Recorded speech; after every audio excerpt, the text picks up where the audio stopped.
the country of Nord, the year 2064. As an old Scandinavian saying goes, no one escapes their fate.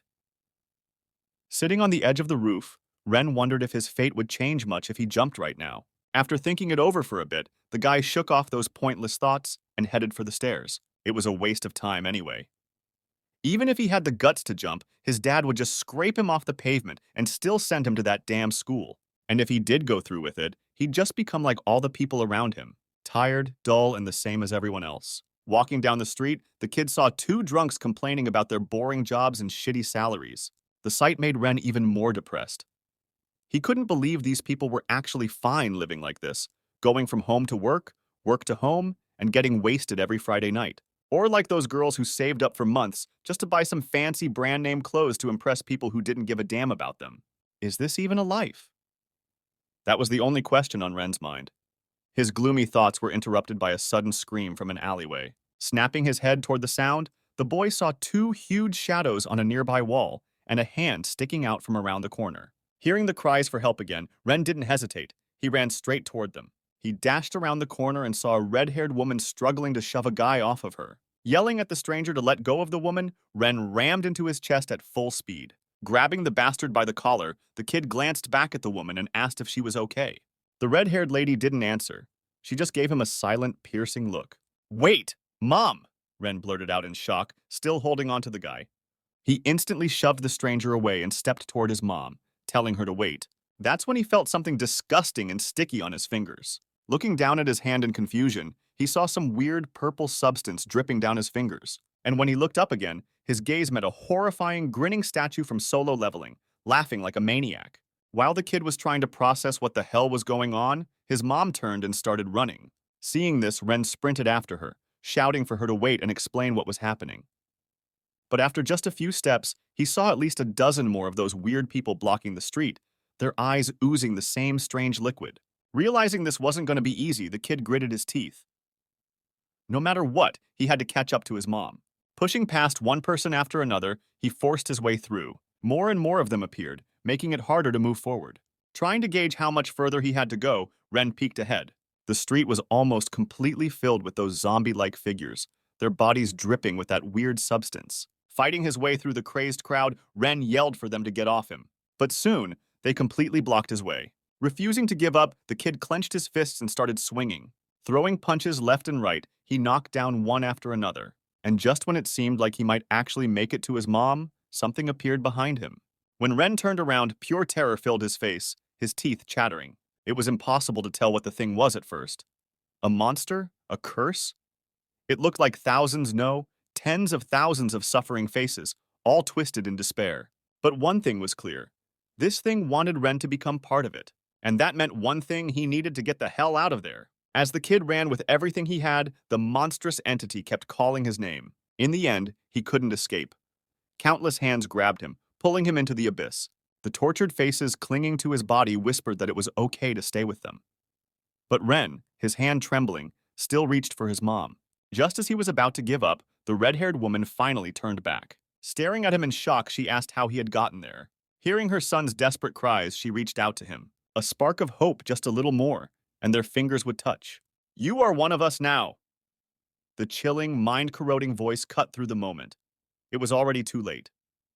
The second those words were spoken, everything vanished into darkness. Opening his eyes, Ren heard someone calling his name. Fully waking up, he saw the words, "You are dead," flashing on his monitor. Still gripping his chair, the kid sat frozen, barely paying attention to the voices of his friends on Discord. "Hey, you asleep or what, dumbass?" Someone suddenly yelled. Scrunching up his nose, Ren told his teammates to screw off, reminding them he was the one who always carried their sorry asses. Annoyed that these idiots couldn't do anything without him, he got up and shut down his PC. Lying in bed, the boy started thinking about the crazy dream he had while gaming. His mom, zombies, that weird sludge. He'd never had a dream like that before. What the hell was it supposed to mean? Deciding not to dwell on it, Ren sighed, remembering he had to start at a new school tomorrow.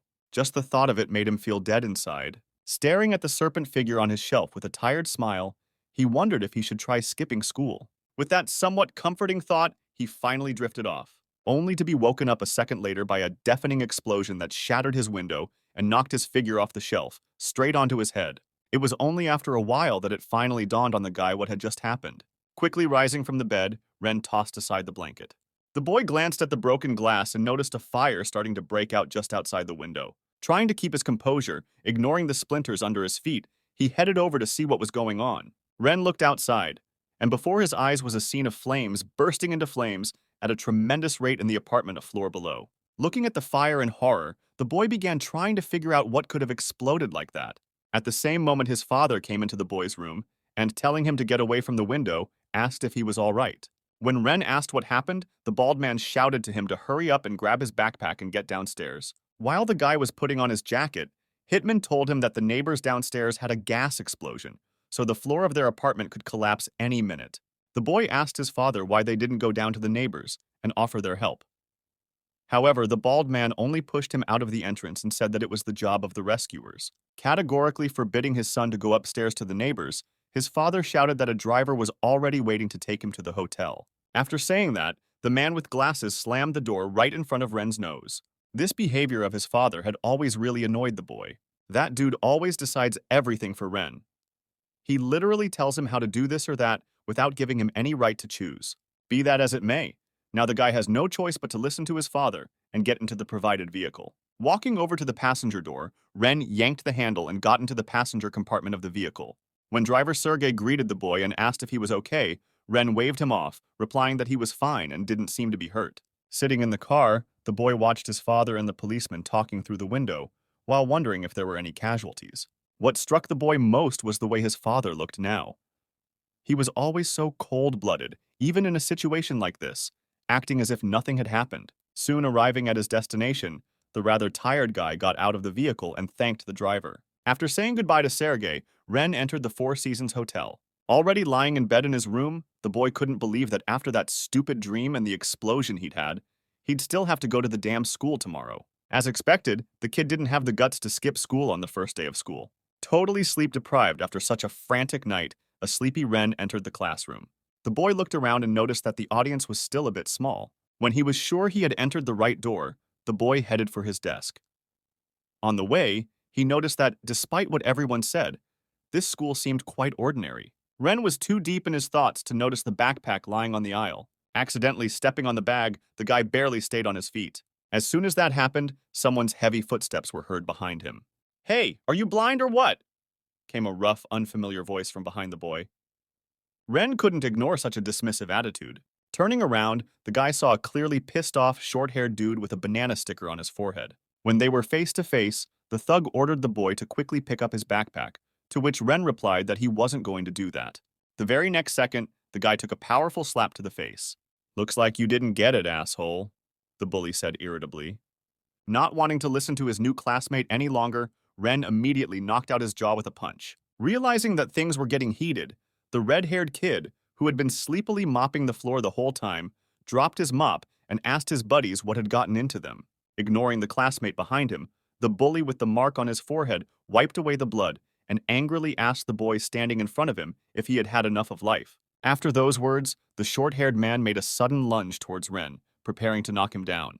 But the guy easily blocked the bully's attack and then elbowed him in the chest, immediately followed by a leg kick, with which the boy threw his opponent off his back. Looking at his aggressive classmate with annoyance, Ren tried to figure out when this black streak would end. How could it be that he had just arrived in a new class and already got into trouble? Meanwhile, the publicly humiliated bully wasn't about to give up. Looking angrily at the newcomer, the short-cropped man promised to beat him up so that he would regret being born into this world. After running these thoughts through his head, he smiled gloatingly.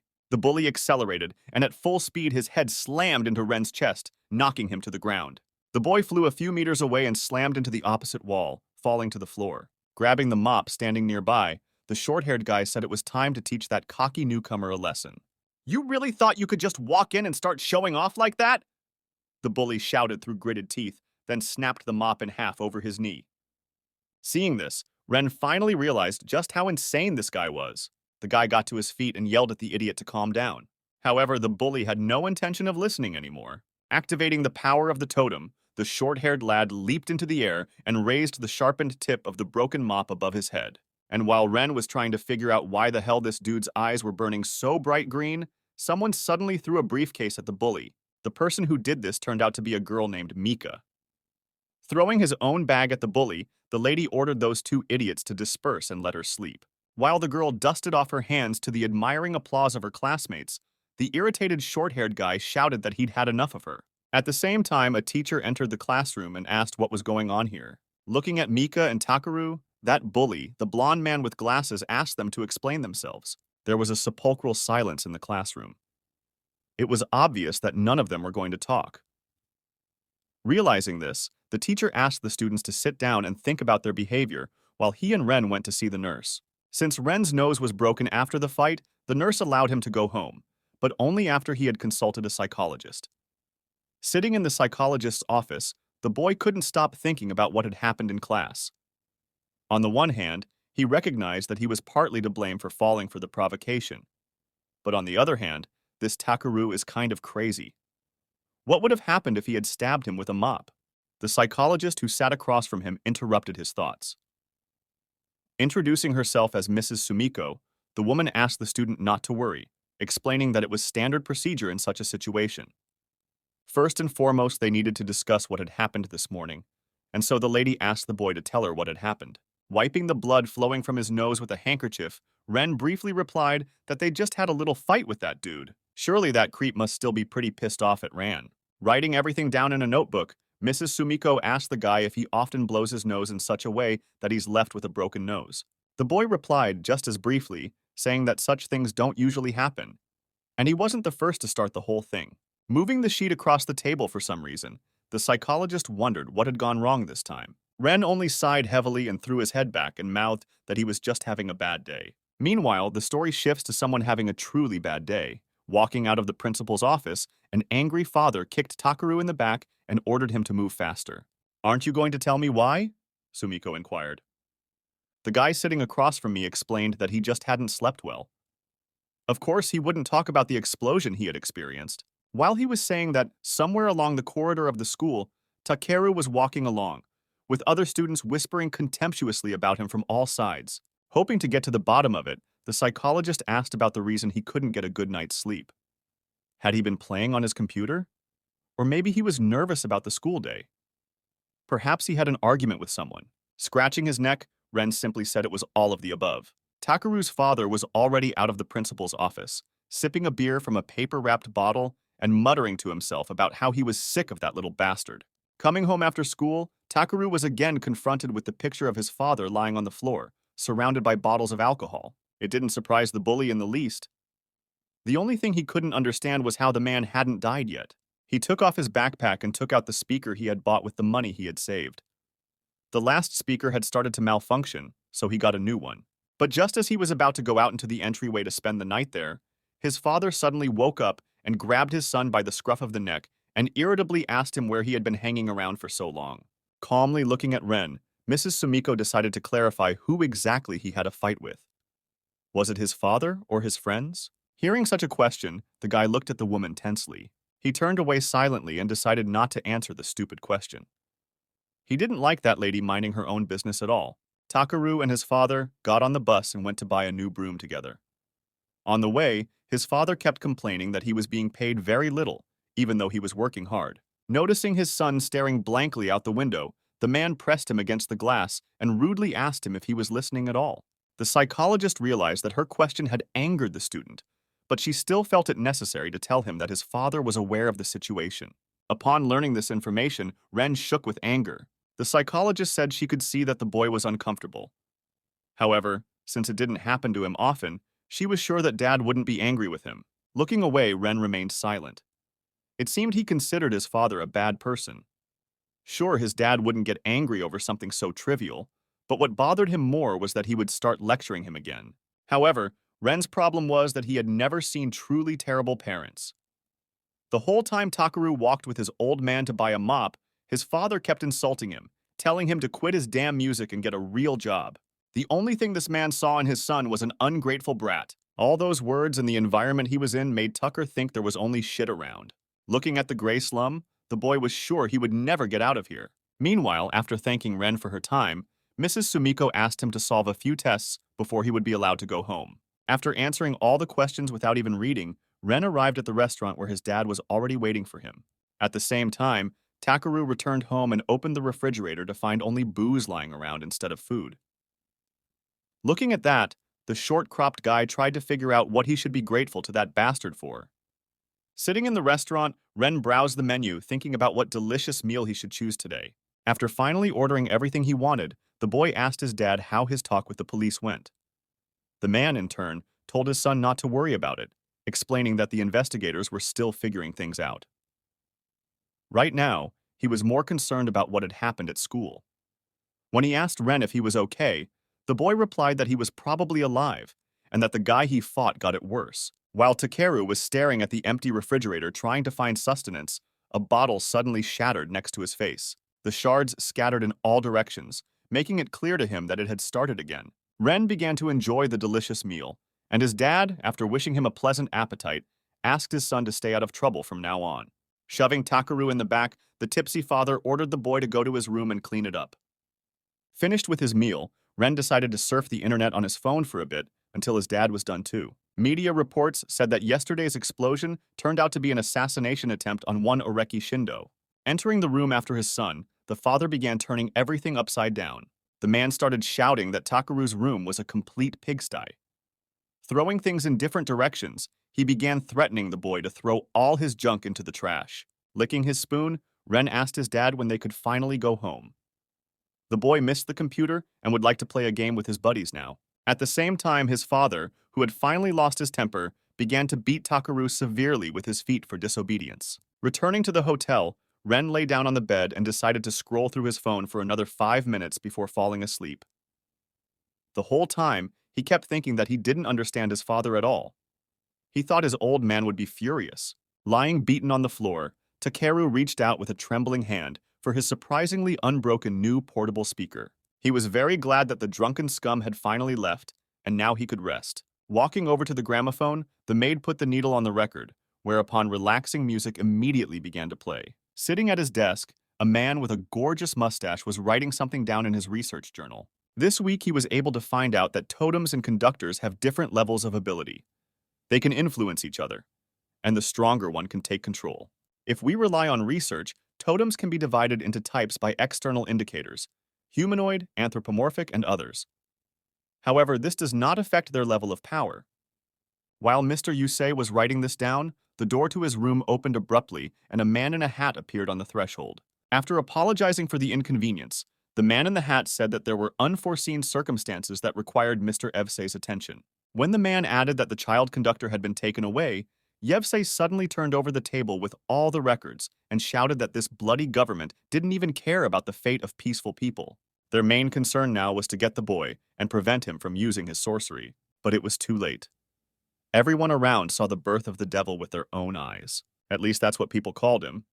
A boy who couldn't control his power properly killed his own parents. The frightened people were sure that this child had been possessed by a demon and was now possessed. As the sobbing boy called out for his mother, the angry mob began to surround him, intent on immobilizing him and finishing him off.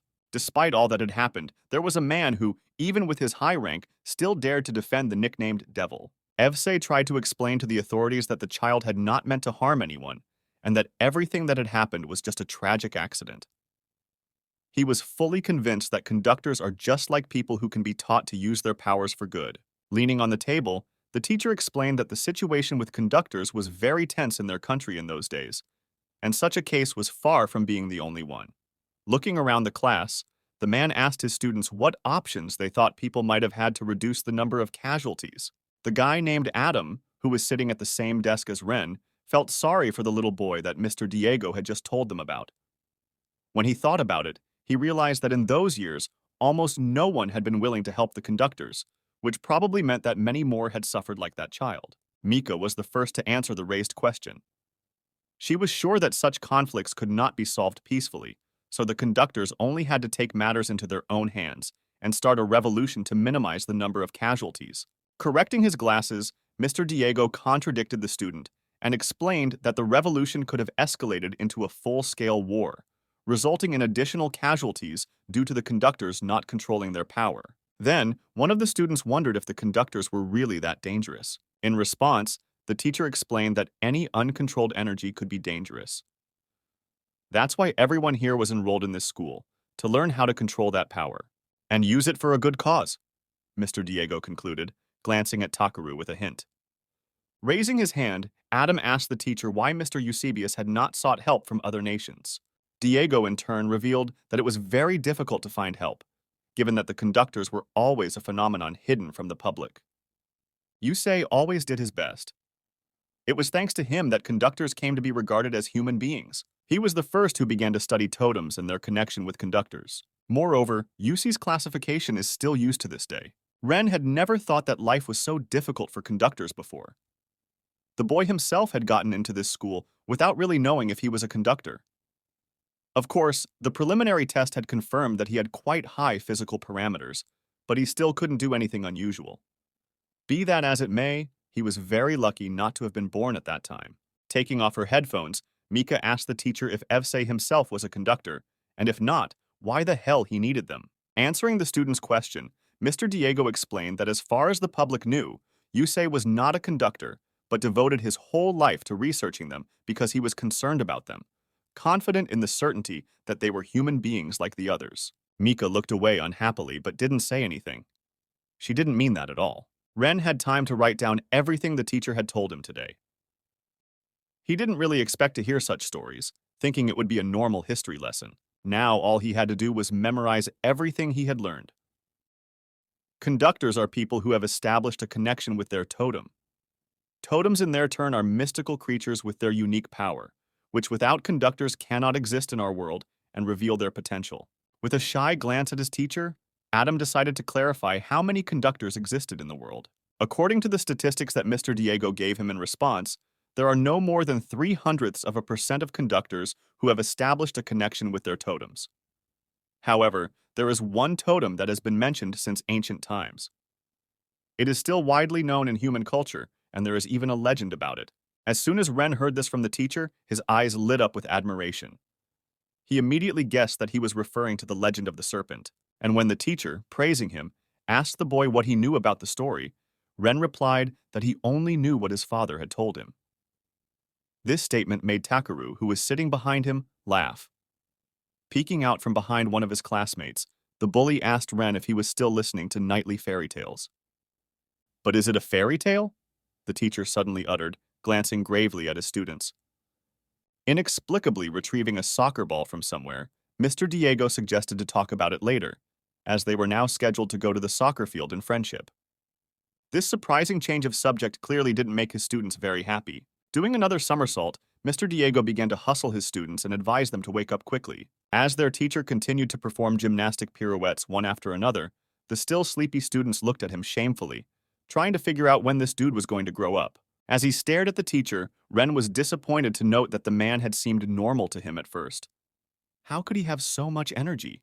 Mr. Diego raised his glasses and exclaimed delightedly that nothing could be better than practicing in the fresh air, and with such a stunning view. And he was right. The scenery from the school's soccer field was indeed incredible. "The weather is marvelous!" cried out the teacher, throwing his hands up in bliss. But Adam did not share his teacher's admiration. When he had offered to help, he had never imagined that he would be forced to carry such a heavy bag alone. The boy finally carried the bag to the soccer field and dropped it on the ground, sighing heavily. Mr. Diego praised him and told the others to follow his example. Approaching the balls that had fallen out of the bag, the teacher decided to remind the students that they were studying in a closed public school for conductors. Conductors train here because using the power of totems outside of the school is strictly forbidden. That is why Mr. Diego, as a teacher, is obliged to tell the students about their powers and show them how they work. After explaining all this, the man called Mika over to him. As the girl walked toward him, Diego reminded the others that one of Yusei's classifications divided the conductor's abilities into 3 categories: defensive, attacking, and mixed. But no matter how much power they have, they must learn to control it. Attacking abilities can be both point and mass. Their area of effect depends on the potential of the conductor. As soon as the teacher said this, Mika, who had already managed to concentrate, released the accumulated power of the totem outwards. Such a sight obviously delighted Ren and Adam standing next to him. With a thumbs up, Mr. Diego also added that the power of conductors is primarily their own responsibility. It can do both good and harm. Immediately after these words, the teacher, sparing no effort, kicked the soccer ball and shouted, "Take the pitch!" In the same second, Mika's eyes poured a bright red light. With her arm outstretched in front of her, she concentrated her power into a single point and hit the target with a precise shot of energy. A handful of ashes from the soccer ball fell to the ground, and Mika only mouthed that it was the easiest thing to do. Thanking the girl for the beautiful demonstration, Mr. Diego concluded that as the connection with the totem improves, the powers of the conductors are transformed. In some cases, even their bodies are transformed. Amazed at their classmates' performance, Ren and Adam couldn't stop exclaiming in admiration. "Mika, marry me!" came an equally excited cry from the crowd of schoolchildren watching. Sensing that that wasn't all, Diego dumped the remaining balls out of the bag and said his totem wanted to stretch out a bit too. After that, the man waved his hand, suggesting that he add a little breeze. A strong current of wind rose over the soccer field, and the balls that had been on the ground for a while soared into the air and flew towards Mickey. As she began to gather the power of the totem in one hand like last time, the girl grinned, noting that she would have no trouble dealing with 3 targets. However, unlike her first attack, this time she concentrated her energy in the area next to the swords flying at her. Finished with preparing the spell, the girl clenched her fist tightly. In the next instant, the balls melted right in front of everyone's eyes. Mr. Diego had noticed that Mika had incredible destructive power, but even so, thanks to her control, she was still able to act carefully, hitting her target without harming others. Staring at the 3 piles of ashes lying on the ground, the teacher once again thanked the girl for her excellent work. "Mika is really cool!" Adam shouted, finally no longer holding back his emotions. Ren and the classmate standing next to him also agreed with the boy and his equally smitten pooch. Excited by this performance, Ren began to imagine what his power was and what his totem looked like. Obviously, the boy was eager to get his hands on the serpent. Meanwhile, with a wave of his hand, the instructor summoned Lars next. The schoolboy headed for the starting position, and in the meantime, Diego had already managed to get a few balls out of the bag with his totem power. Relieved that it was finally his turn, Lars began to stretch his neck. Finished stretching, the boy raised his head and looked at the teacher. His eyes lit up with a bright blue color. The balls were already flying towards him, and so with his hands in front of him, he activated the energy of his totem. A powerful protective barrier appeared in front of him, which he used to block the attack. Turning to Diego-san with a satisfied expression on his face, Lars asked how he felt about his new divine protective barrier. The guy was fired up that nothing could penetrate his shield. As he cheered, however, something struck his barrier again, making a crack in it. As soon as Lars saw it, the shield shattered into huge, sharp shards. As he watched one of the splinters fly straight into his eye, the frightened boy couldn't understand how this could have happened. He was sure he had everything under control. Fortunately, the teacher was able to stop the sharp glasses in time. Lifting them into the air, Diego-san explained that although the defensive abilities focused on self-defense, they could also cause damage. This can happen, either due to lack of control or due to the conductor's intent. Depending on the situation, conductors have to act differently, turning the attacking power into their shield and the defensive power into a weapon. Finally, the instructor advised Lars, who had fallen to his knees, to be less distracted during the fight. Taking a basketball in both hands, Diego told the students that mixed class conductors are not fully understood. Their abilities can be used for different purposes, with some of them affecting objects or people in one way or another. Throwing the ball to Henshu, the teacher asked him to demonstrate his strength to the others. As he began to change the very essence and structure of the object in his hands, the red-haired boy explained to his classmates that natural stone was highly durable and heat-resistant, allowing it to be used for protection. Wood, in turn, is easily ignited, making it vulnerable to fire attacks. After telling this, Henshu continued to change the structure of the ball, transforming it from a stone ball to a wooden ball. That's right, as one could see, this guy was able to change the material of objects with his own strength. As he began the final part of the demonstration, the boy added that his favorite material is metal, because it can be melted and then made into cool things. But this material has a disadvantage. It's incredibly heavy. With difficulty lowering the metal ball to the ground, Henshu muttered that his totem didn't like being overworked. "What does your totem look like?" Ren inquired, seizing the moment. Mr. Diego noticed that Henshu was very tired, so he asked Ren to curb his curiosity, saying that everything has its time. After applauding his students, the instructor announced that their classes for today had come to an end. The teacher let all the students go home, and asked Ren to stay a little longer to give him information about the extra classes. As Takaru left after the others, he cast an irritated glance at Ren. In meantime, Adam and his faithful dog approached one of the soccer balls lying on the field. The blonde-haired boy looked at the one and wanted to try to kick it too. He accelerated and brought his right foot back, preparing to kick the ball with all his might. However, the sole of his shoe only slipped on the smooth surface of the soccer ball. The shocked dog had only to watch his clumsy owner fall hopelessly to the ground after barely touching his target. Finding himself lying on the field, Adam pried his eyes open. Luckily for him, his faithful dog, as always, was there in time to back up his master. After thanking his friend, the boy looked sadly at the sky and realized how weak he was compared to the other conductors. But despite that, he wasn't going to despair. At that moment, someone's familiar voice was heard nearby. Shifting his gaze to the man standing in front of him, Adam was a little embarrassed. "Nice shot. You okay?" Ren inquired with a smile, extending his hand to his classmate. Chuckling awkwardly, Dogboy accepted help from his classmate and, rising to his feet, admitted that he wasn't a very good soccer player. In response, Ren asked him not to worry, remarking that he was no better. "But you're a good fighter," Adam objected admiringly. Asked not to confuse him, Ren explained that he had gone kickboxing as a kid, hence the skills. While the guy was enjoying being praised, Dogboy added that he was only the second person to fight back against Takaru. The first, naturally, was Mika. She doesn't like him at all, and that's why she beats him up a lot.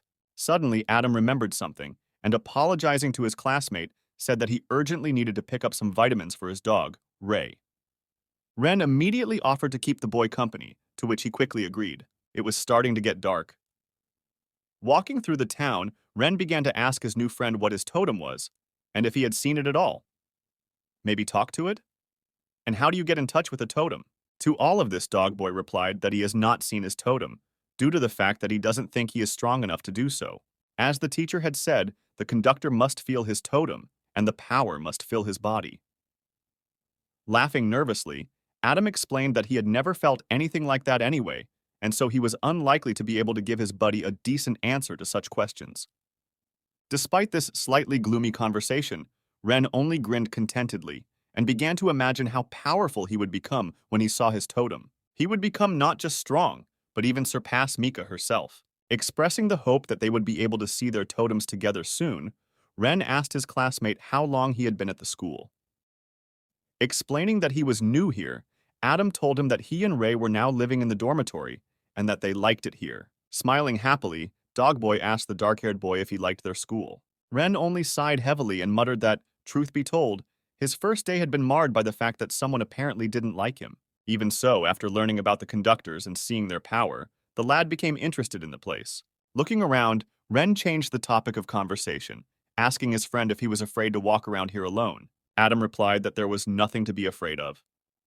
It might not be the kind of place Ren was used to seeing, but it was the same kind of people who lived here. Most of them simply lost their jobs, some of them were mired in debt. Some don't have a place to live at all, but that doesn't mean they are bad people. It's not as scary as it might seem at first glance, and Adam really wants his buddy to realize that. Everything will be fine, as long as they don't run into any hooligans. With a smile, asking the boy not to be afraid, Ren promised to protect him if anything happened. Soon, the two reached a certain place called Fluffy Tail. When the dark-haired boy asked his friend if this was the right place for them, Dogboy explained that it was a good hospital and had a wonderful doctor who was a friend of his family. What do you mean, was? As soon as Ren asked that, the expression on his joyful buddy's face changed drastically. Realizing that he had said something unnecessary, the guy asked his friend to ignore his words and added that he would be happy to meet this person. The hospital door swung open and a bell alerted the staff that visitors had arrived. The woman at the front desk greeted Adam cheerfully, noting that he hadn't been here in a while. Then, apologizing, she informed him that Mr. Alexei was out again. Petting his dog, Adam tried to explain that they'd made an appointment with the doctor today.